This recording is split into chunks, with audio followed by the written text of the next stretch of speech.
Alors, sur YouTube, on me dit, Monsieur Semar, pourquoi l'Algérie n'a pas soutenu son allié iranien? Je précise que l'Algérie ne considère pas l'Iran comme un allié. C'est complètement faux de le dire. Ce n'est pas vrai. Ne tombez pas dans le piège de la manipulation. L'Algérie et l'Iran n'ont jamais été des alliés. N'ont jamais été des alliés. L'Algérie et l'Iran ont été deux pays qui ont essayé de créer un rapport apaisé et de faire front commun sur certains sujets, notamment la lutte contre l'expansion d'Israël dans le monde arabe et musulman et faire barrage au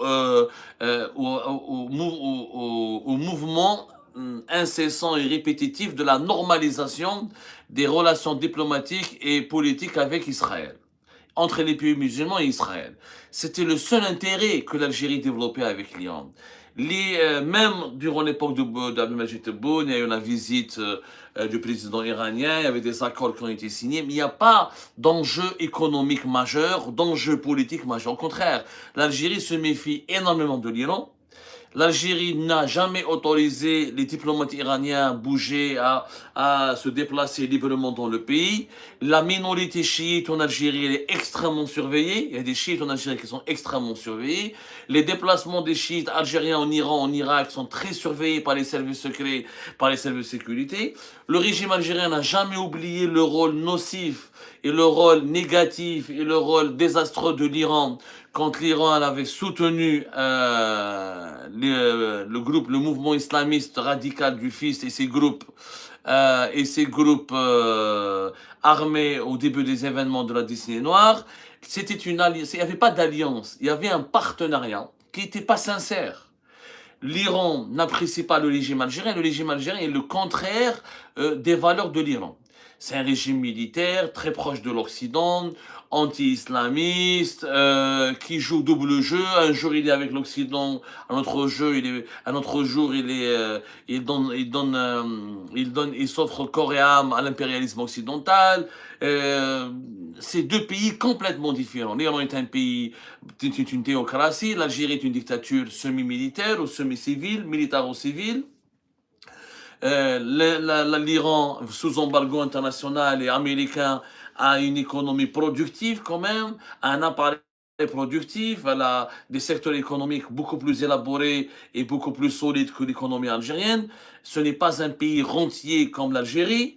C'est deux visions du monde complètement différentes. L'Iran, c'est un pays hégémonique. L'Iran est un pays qui veut imposer son hégémonie sur la région, qui veut imposer son influence sur ses voisins. L'Algérie, ce n'est pas un État hégémonique, ce n'est pas une puissance hégémonique, c'est une puissance défensive. Elle cherche juste à protéger sa souveraineté nationale, à protéger son espace vital et à empêcher les ingérences étrangères et empêcher que des puissances étrangères ne la déstabilisent. C'est deux visions du monde complètement différentes. Sarahatan, l'Iran et l'Algérie ont été des alliés. C'est un mensonge. Ils n'ont jamais été des alliés. C'est complètement faux. Ils ont été amis à un moment donné, justement, pour essayer de ou contrebalancer le poids puissant des monarchies du Golfe qui voulaient réduire les autres pays arabes et musulmans au rang de vassal, ou pour contrebalancer l'expansion et l'avancée du projet sioniste dans la région, à savoir la normalisation des relations diplomatiques et politiques entre Israël et les pays de la région, et l'acceptation de facto d'Israël comme étant une puissance régionale largement supérieure militairement et technologiquement par rapport aux autres pays arabes et musulmans. C'est les seuls deux points communs. Mais sur le plan sécuritaire, comme sur le plan, il n'y a pas de projet économique important iranien en Algérie, il n'y a pas de projet politique important, il n'y a pas beaucoup d'échanges universitaires, d'échanges d'étudiants. Donc, et l'Algérie, qu'est-ce que voulez-vous mais l'Algérie peut faire quoi pour l'Iran?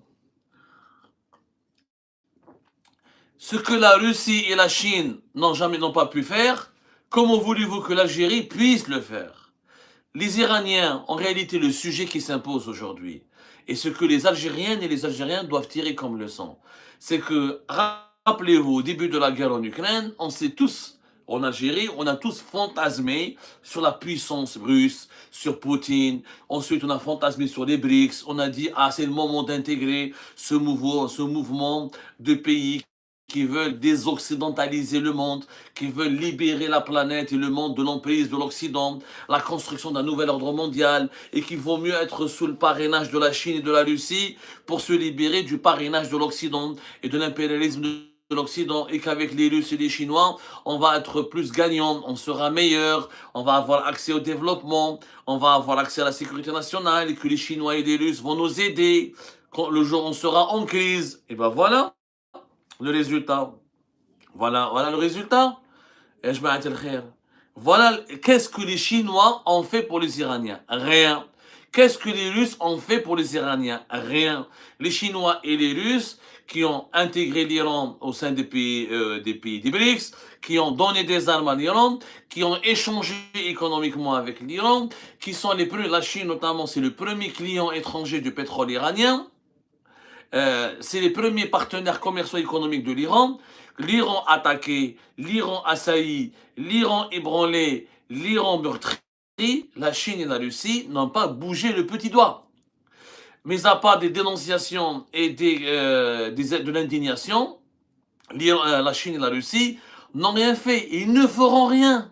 Parce que la Chine, elle ne va jamais affronter les États-Unis d'Amérique. Pour les beaux yeux des Iraniens, c'est pas un allié, c'est un partenaire. Il y a une différence entre l'alliance et le partenariat. L'alliance, la Russie et la Chine sont alliés.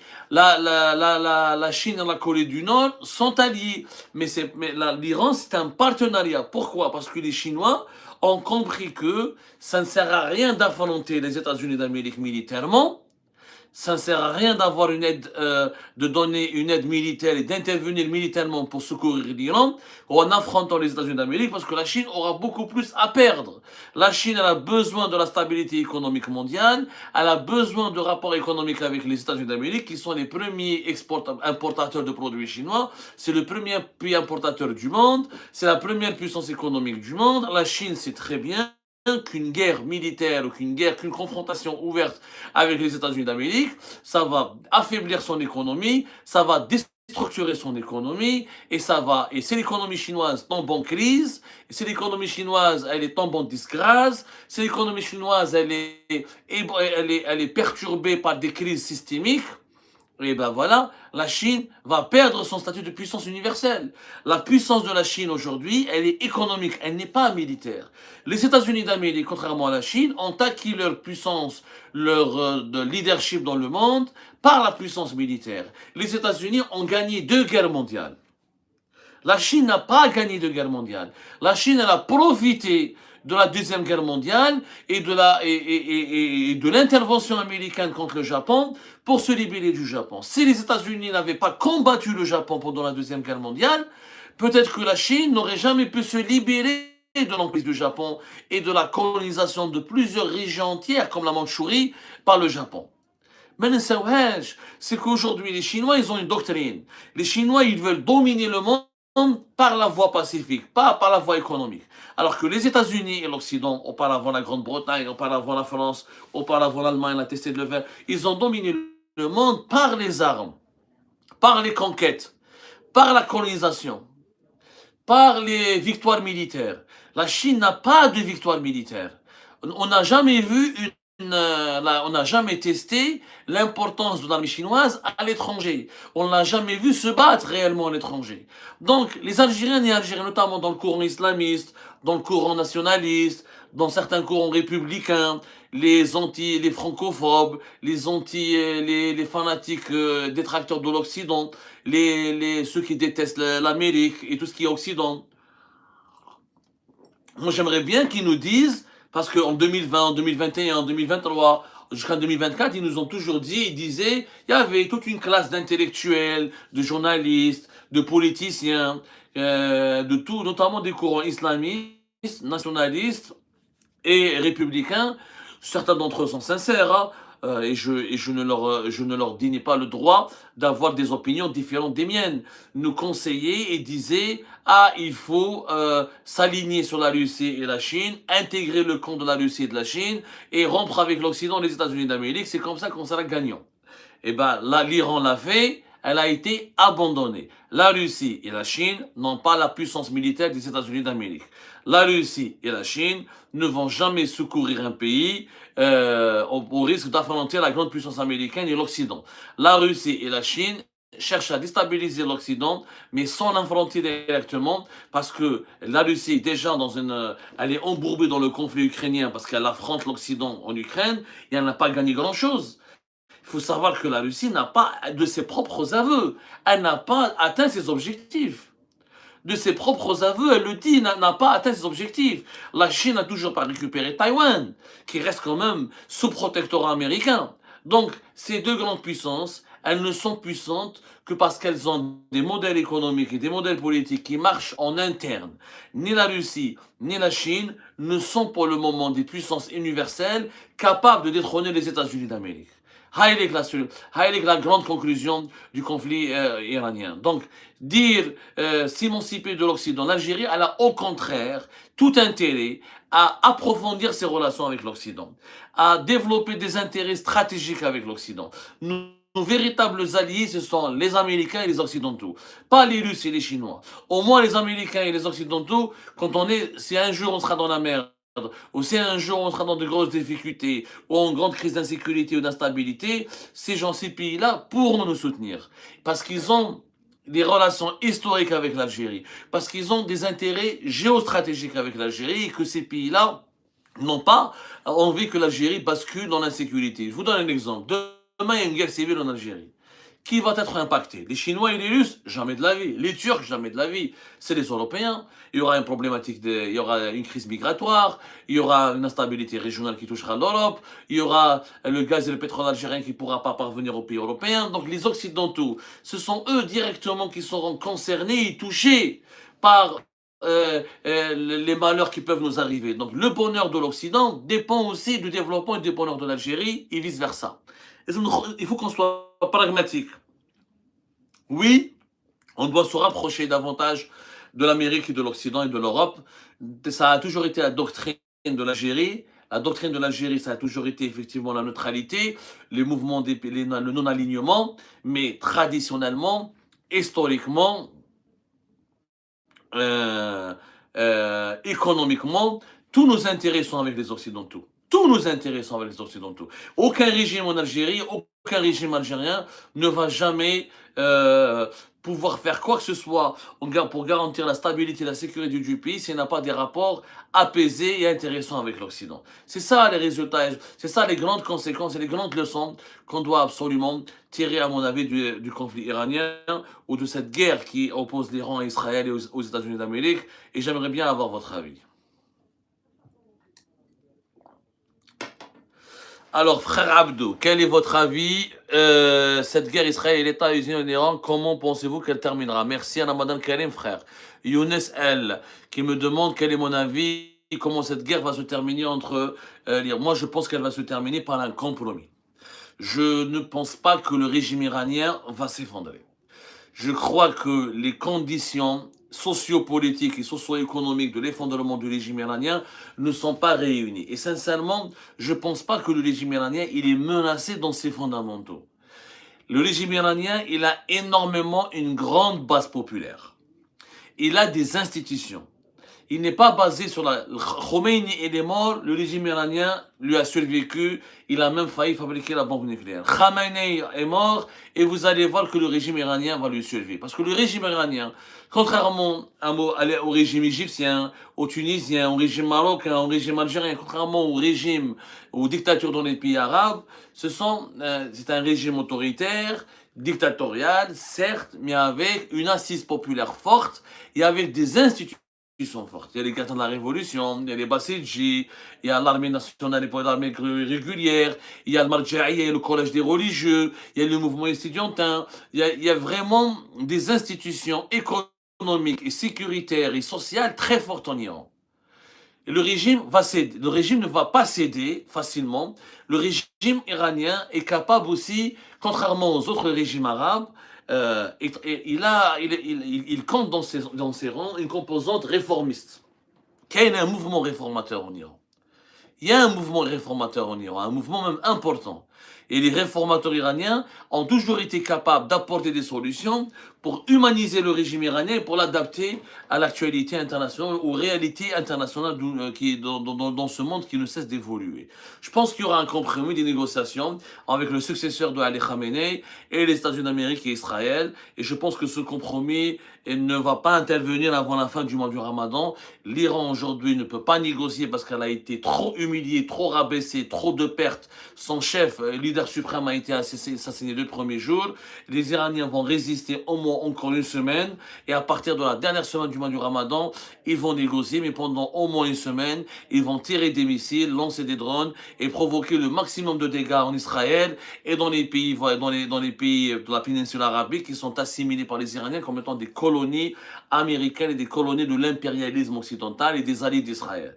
Donc l'objectif des Iraniens est de résister pour justement pouvoir négocier. Parce que les Iraniens, s'ils négocient maintenant, ils se font écraser. Ils n'auront aucune chance. Mais si les Iraniens résistent, notamment en essayant de mettre la pression encore davantage sur le détroit d'Ormuz, en provoquant une crise économique mondiale, ils auront une carte à faire valoir pour négocier d'ici la fin du mois du Ramadan.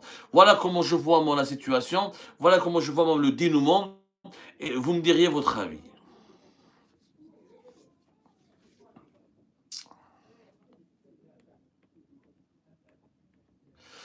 Alors, on me parle, on va prendre d'autres questions.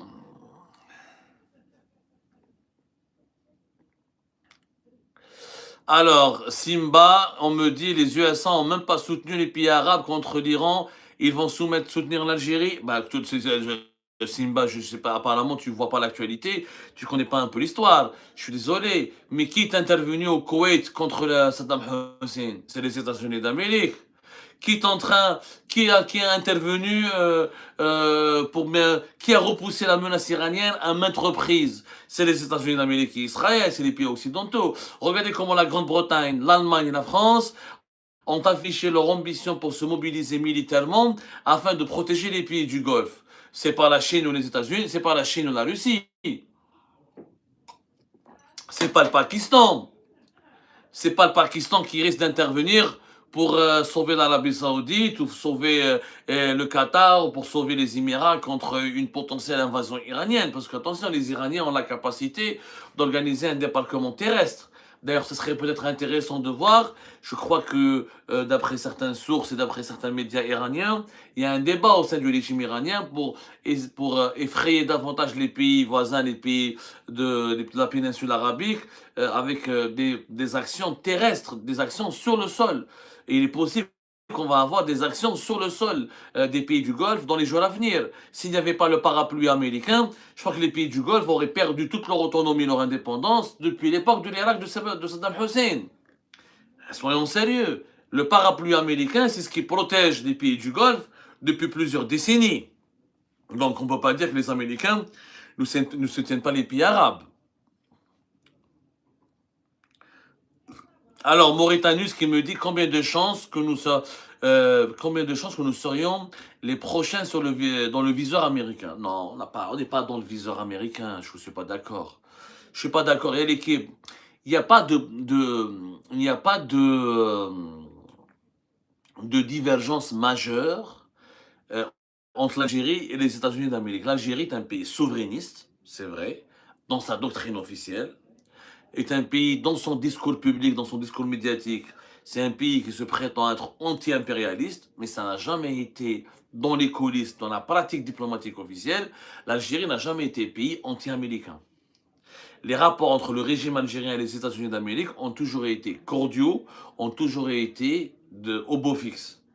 Il y a eu des incompréhensions, il y a eu des malentendus, il y a des crises passagères, il y a des moments où les États-Unis s'énervent et rappellent à l'ordre et avertissent les Algériens et les Algériens. Il y a des moments où le régime algérien boude les intérêts américains, mais il n'y a jamais eu de grave crise politique entre Alger et Washington. Jamais de la vie. Il y a eu une grave crise entre Washington et Alger. L'Algérie, elle sait ce que c'est que les États-Unis d'Amérique, elle mesure le poids des États-Unis d'Amérique, elle ne va jamais s'aventurer dans une politique anti-américaine.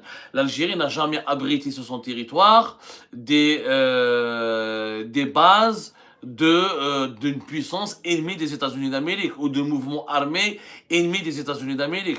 Au contraire, l'Algérie a toujours proposé ses services de médiateur, a toujours proposé comment dirais-je, son assistance quand les intérêts américains étaient menacés en Afrique ou dans les pays arabes. Il y a une entente importante sur le plan sécuritaire, sur le plan diplomatique et sur le plan géopolitique. Et maintenant, il y a des désaccords sur la question du Sahara occidental, sur les relations avec le Maroc, sur le dossier israélien, mais ce ne sont pas des désaccords profonds. L'Algérie n'est pas perçue comme un pays anti-américain. L'Algérie ne cherche pas à se doter de l'arme nucléaire, elle n'a pas d'ambition hégémonique. L'Iran, et attention, l'Iran veut devenir une puissance hégémonique. L'Iran, ils ont implanté le Hezbollah au Liban, les Houthis au Yémen. L'Algérie n'a pas implanté un mouvement séparatiste au Maroc ou en Libye, où donc elle soutient les mouvements Touareg, elle soutient certaines factions libyennes, elle soutient le Polisario, mais c'est pas le Hezbollah. Ce ne sont pas des mouvements anti-occidentaux, ou ce ne sont pas en tout cas des mouvements qui menacent l'Occident et les intérêts américains. L'Algérie n'est pas une menace contre les intérêts américains. Elle ne l'a jamais été et ne le sera jamais. Et les relations, les investissements américains dans les hydrocarbures, les potentiels projets qui devront se réaliser, j'espère, un jour ou l'autre dans le gaz de schiste, donnent aux États-Unis d'Amérique une place importante sur le marché algérien. Une place importante en Algérie. Et les dirigeants algériens accordent, tous les présidents algériens ont cherché à partir à Washington, ont voulu rencontrer les présidents américains, ou déroulent le tapis rouge aux Américains.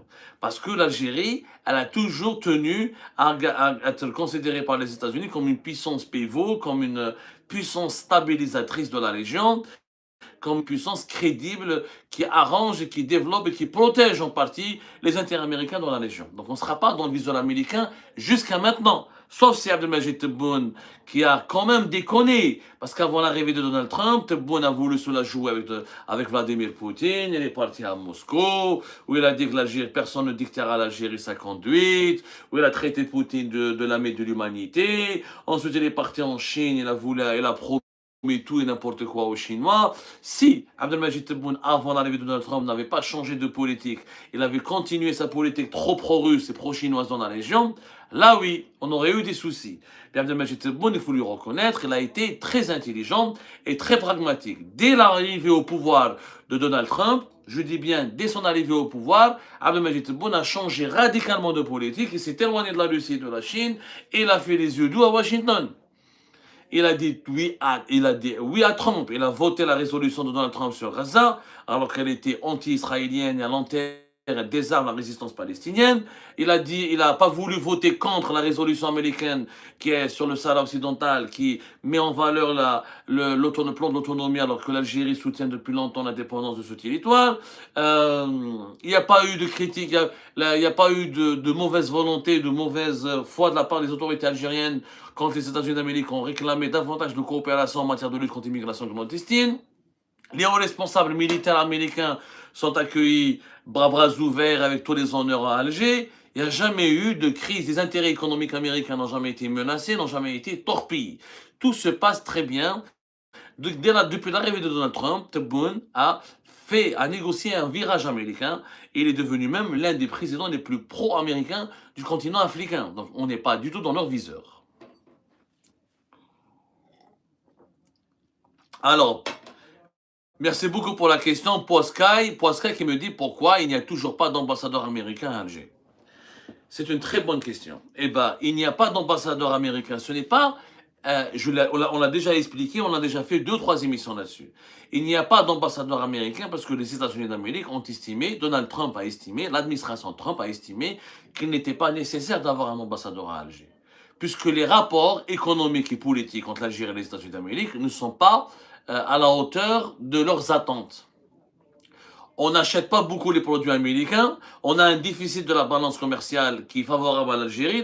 Les États-Unis achètent nos produits ou importent nos produits beaucoup plus que ce que nous importons leurs produits. Donc économiquement, les États-Unis d'Amérique, Donald Trump a compris que l'Amérique est perdante avec l'Algérie sur le plan économique pour le moment. Il n'y a pas de base militaire américaine en Algérie, il n'y a pas de projet économique important, il n'y a pas de projet politique stratégique. Donc pour Donald Trump, l'Algérie, un chargé d'affaires, ça suffit largement. Ça suffit largement. C'est vrai, c'est un manque de respect pour l'Algérie. L'Algérie a été rabaissée, méprisée, mais c'est pas à cause de Trump, c'est à cause de Tebboune. C'est Tebboune qui n'a pas su imposer le respect, qui n'a pas intéressé, qui n'a pas séduit, qui n'a pas intrigué, qui n'a pas su fidéliser les Américains.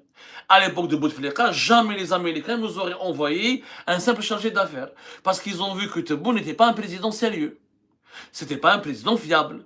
L'absence d'un ambassadeur américain à Alger est la démonstration que le régime Tebboune n'est pas crédible aux yeux de l'administration Trump. N'est pas crédible, n'est pas puissant. Et ça cause problème. Il n'y a pas de crise entre les deux pays. Mais l'Algérie n'intéresse plus l'Amérique comme avant. L'Algérie de Tebboune n'intéresse pas l'Amérique de Donald Trump. Pourquoi ça ne l'intéresse pas? Parce que, voilà, c'est un régime qui, un jour il est pro-Occident, un jour il est anti-occidental, un jour il est avec la cause palestinienne, un jour il fait des concessions, il veut des investissements étrangers, il parle de développement économique, mais il est fermé au commerce international. Il applique une politique anti-importation, donc elle est contraire aux intérêts des entreprises étrangères. Un jour il veut créer des emplois. Un jour, il parle de démocratie, mais c'est une dictature. En plus, Al-Majid Tebboune, il est vieillissant, il est âgé. Est-ce qu'il va durer jusqu'à 2029? Qui va le remplacer? Donc, les Américains, ils ont bien vu que l'Algérie, en ce moment, est un pays instable, est un pays affaibli, est un pays discrédité. Donc, l'administration Trump a préféré ne pas nommer un ambassadeur. C'est pour dire que pour nous, vous n'êtes plus un ami important. On est amis, mais vous n'êtes pas un ami stratégique. Mais le problème, c'est pas Trump, c'est Tebboune. Parce que les pays qui ont su intéresser Trump, qui ont su proposer des business à Trump, qui ont su proposer des deals intéressants et juteux et séduisants à Donald Trump les a pris, au contraire, les a adoptés, il a même approfondi ses relations avec eux.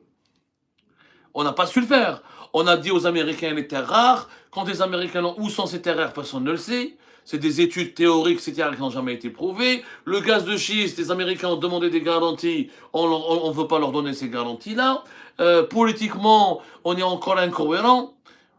Un jour pro-palestinien, un jour anti-palestinien, un jour pro-émirati, un jour anti-émirati. Voilà. N'oubliez pas que les embrouilles du régime Tebboune avec les Émirats arabes unis, qui sont les grands amis de Donald Trump, ça cause problème.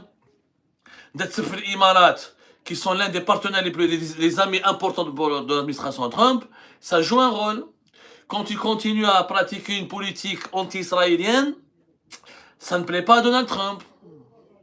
Les concessions qui ont été demandées dans le dossier du Sahara occidental n'ont pas été encore accordées totalement par le régime algérien.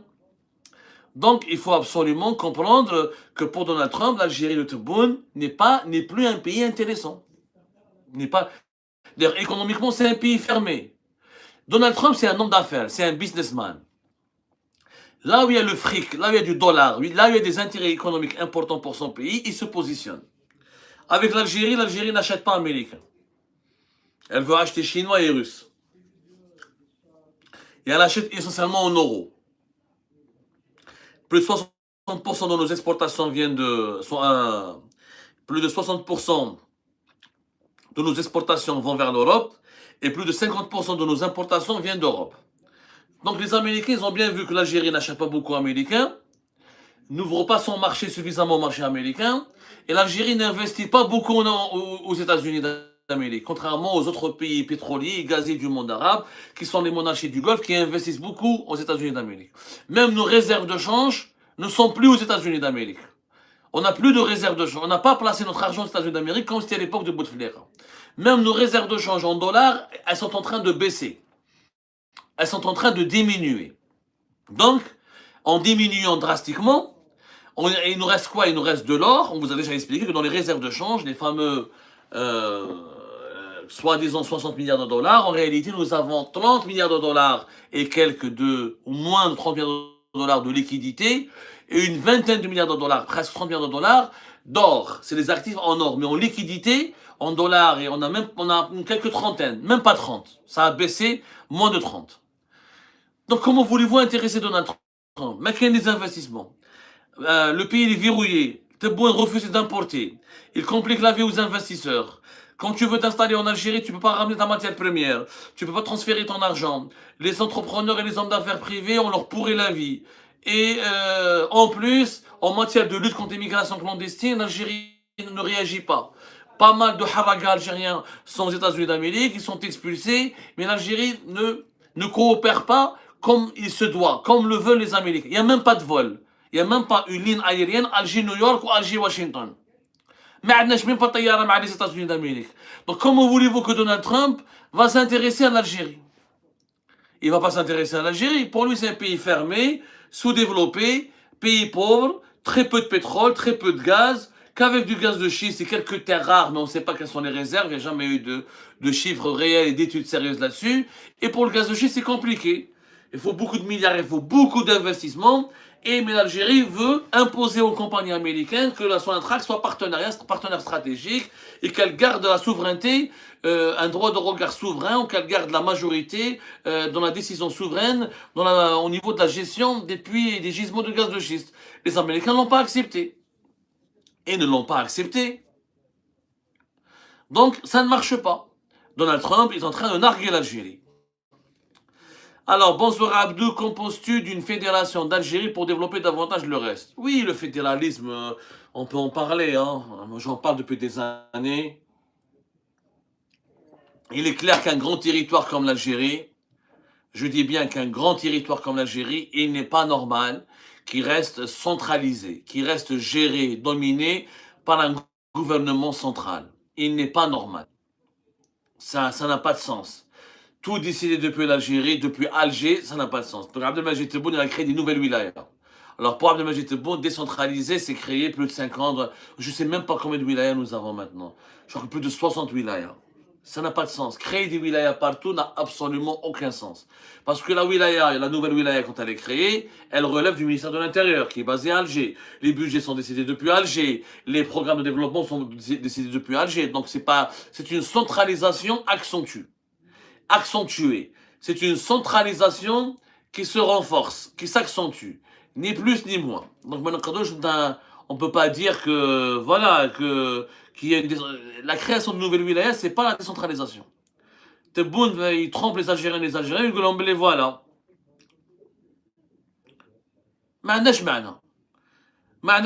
La décentralisation, c'est quoi? C'est la régionalisation. Excusez-moi. La régionalisation, c'est ça la décentralisation. Ça veut dire que créer, pas des wilayas, mais des régions, des pôles des régions avec des compétences locales, avec des assemblées locales qui ont des compétences en matière d'éducation, en matière de gestion économique, en matière de gestion des affaires locales, en matière de décentralisation, en matière de gestion des services de la santé, en matière de gestion des services publics. C'est ça ce que ça veut dire. C'est ça la régionalisation, c'est ça la décentralisation. C'est régionaliser, créer des régions avec des autorités locales, avec des élus qui ont le pouvoir de décider comment prélever l'impôt, où répartir l'impôt, qu'est-ce qu'il faut financer comme programme de développement, comment il faut gérer l'éducation, comment il faut gérer la santé, etc. C'est ça ce qui peut marcher en Algérie. C'est la régionalisation. Sauf la création de nouvelles wilayas n'est pas une régionalisation. C'est une escroquerie nationale, c'est une escroquerie malhonnête. On a besoin de régionaliser, sauf que les autorités algériennes, dès que vous leur dites régionalisation, ils chavent. Parce que pour eux, régionalisation, ça veut dire séparatisme.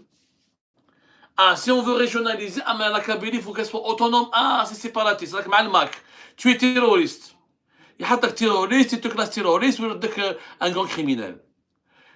On a un problème au niveau de dans notre esprit. On a une perception négative de tout ce qui est régionalisation, de tout ce qui est régional. On considère que tout ce qui est régional est contre la nation, contre le national. L'Espagne, on le voit bien, l'Espagne, l'un des rares pays qui dit non à Donald Trump, qui a refusé ce que les États-Unis d'Amérique utilisent ces bases militaires pour attaquer l'Iran. L'Espagne, très pro-palestinienne. L'Espagne qui a organisé, qui a abrité des manifestations favorables à la Palestine beaucoup plus majestueuses et puissantes que l'Algérie, est un pays basé sur la régionalisation. Des compétences, vous avez la Catalogne qui est autonome, vous avez des autonomies et des régions autonomes en Andalousie, vous avez plusieurs régions qui ont des prérogatives locales, etc. Et ça marche. L'Espagne, ça marche très bien. Moi, je vois le modèle espagnol, je dis qu'il est le plus intéressant pour l'Algérie. Ça marche très bien. Du développement, de la croissance, création d'emplois, ça marche l'Espagne. De la stabilité. Donc, est-ce que la régionalisation en Espagne, est-ce qu'elle a divisé l'Espagne? C'est vrai qu'il y a la problématique des pays. Il y a eu des mouvements séparatistes en Catalogne et dans le pays basque, mais ça a été bien géré.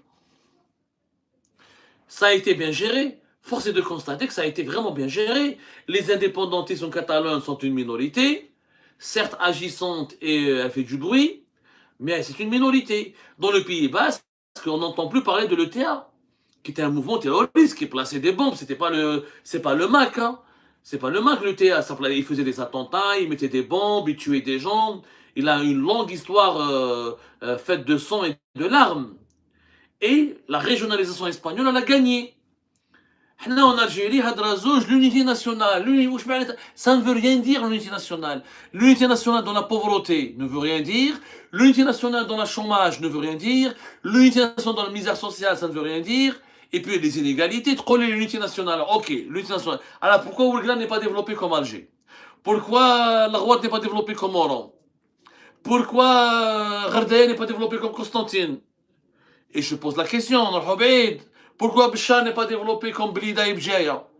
Ah, quand on parle des inégalités, il n'y a pas une unité nationale. Il y a l'unité nationale uniquement au détriment des régions pauvres. Il y a même une discrimination, il y a même des inégalités, ça on le sait tous. Mais parler de ce sujet aujourd'hui vous emmène directement en prison. Il faut casser le tabou, et moi je crois que le fédéralisme n'a pas de sens en Algérie, mais la régionalisation comme le modèle espagnol, ça peut marcher et ça peut être très utile et ça peut favoriser le développement du pays. Allez, on va rajouter des minutes, comme ça.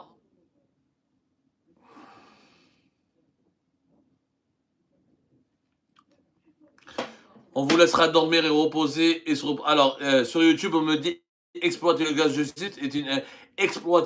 schiste est une erreur fatale car il est dangereux pour les réserves d'eau. Oui, effectivement, Youssef, sur YouTube, effectivement, il y a une problématique environnementale, écologique, mais je rappelle qu'il y a eu les nouvelles technologies d'exploration et d'exploitation du gaz de schiste ont largement évolué, que le risque environnemental commence à être maîtrisé, et qu'on peut aujourd'hui faire des tests sur le sol algérien, notamment dans les régions qui ne sont pas inhabitées, où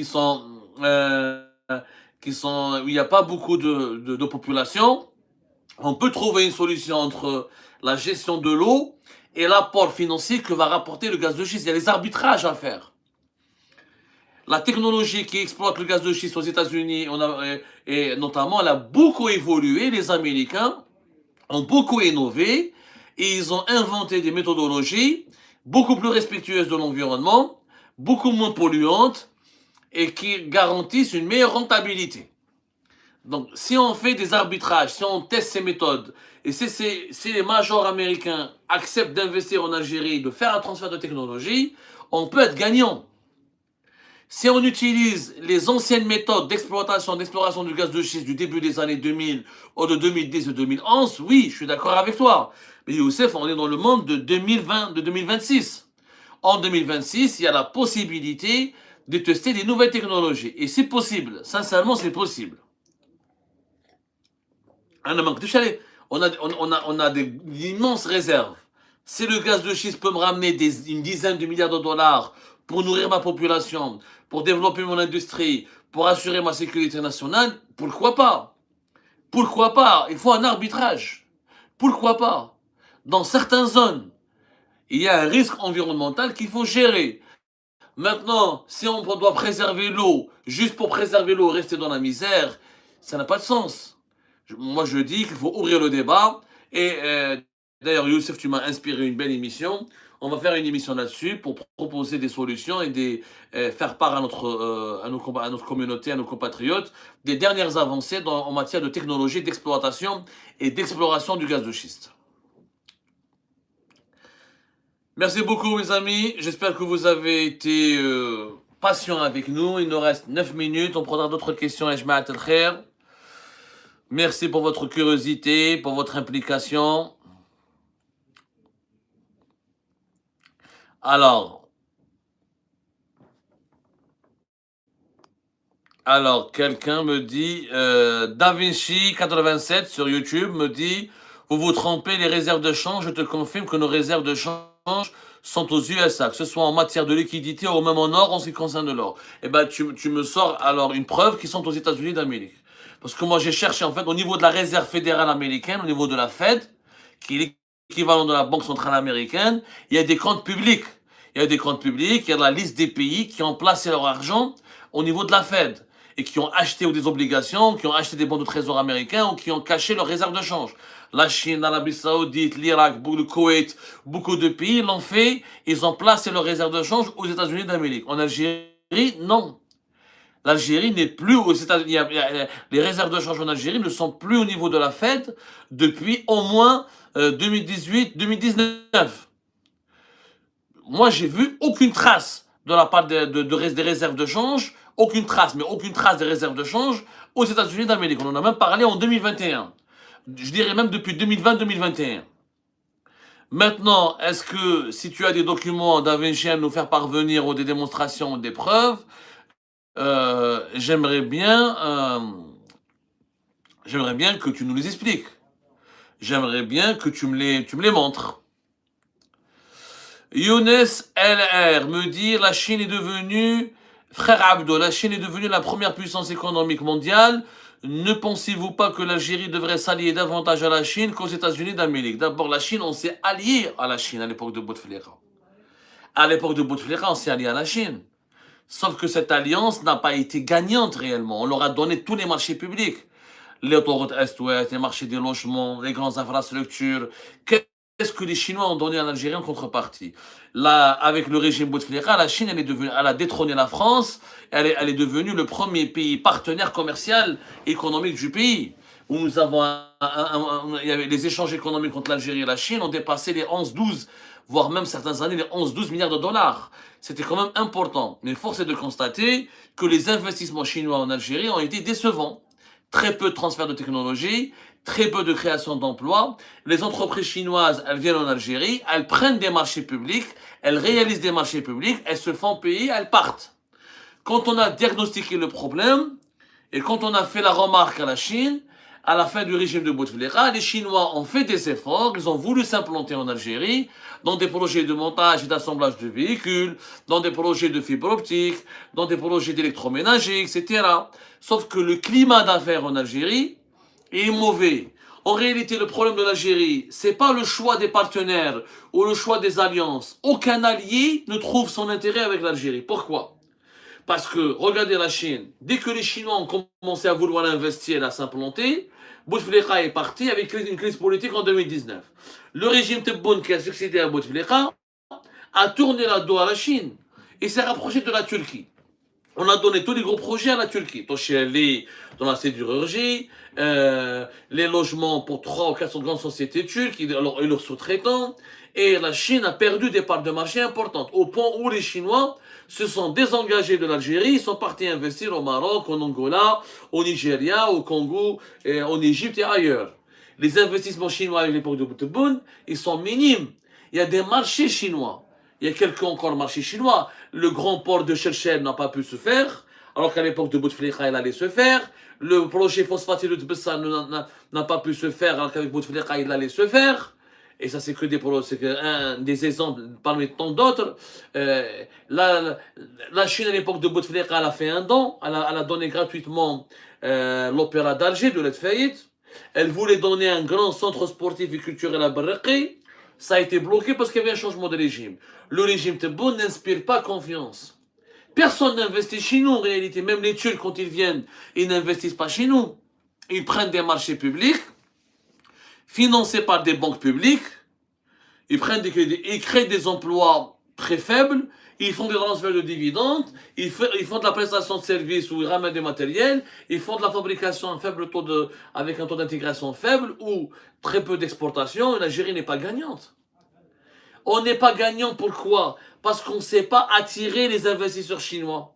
On l'aura pas, le climat d'affaires il est mauvais, les lois changent, la politique de Tebboune elle est trop protectionniste, interdiction d'importation, interdit d'avoir la matière première, il faut tel certificat, il faut telle autorisation, il faut tel domicile pour domicilier une opération bancaire et pouvoir l'importer ou pouvoir ramener un produit depuis l'étranger, ou pour transférer de son argent depuis l'Algérie vers l'étranger. Il y a des restrictions. C'est un pays fermé. Un pays fermé ne peut intéresser ni les Chinois, ni les Russes, ni les Américains. Il ne peut intéresser personne. ها البروبليم راه المشكل عبره فينا. Mais les Chinois encore une fois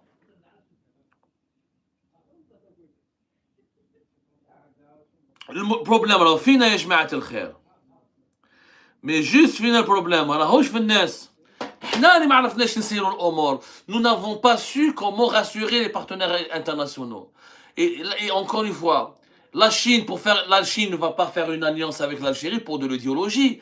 Le régime algérien pensait que parce qu'il est anti-impérialiste, parce qu'il est souverainiste, parce qu'il développe un discours anti-occidental, il aurait pu intégrer les pays BRICS. Pas du tout.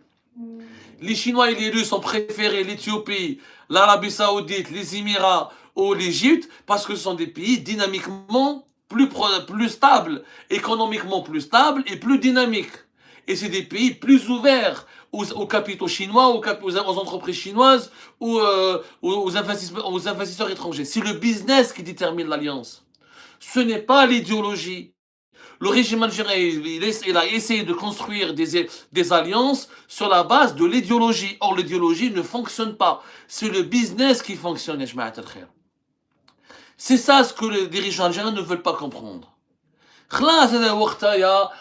L'idéologie, les années 70, on a les mêmes valeurs, on a la même vision du monde, on est contre l'impérialisme, on est pour la libération des peuples opprimés. Ça n'existe plus, ça. C'est le business. C'est le rapport gagnant-gagnant.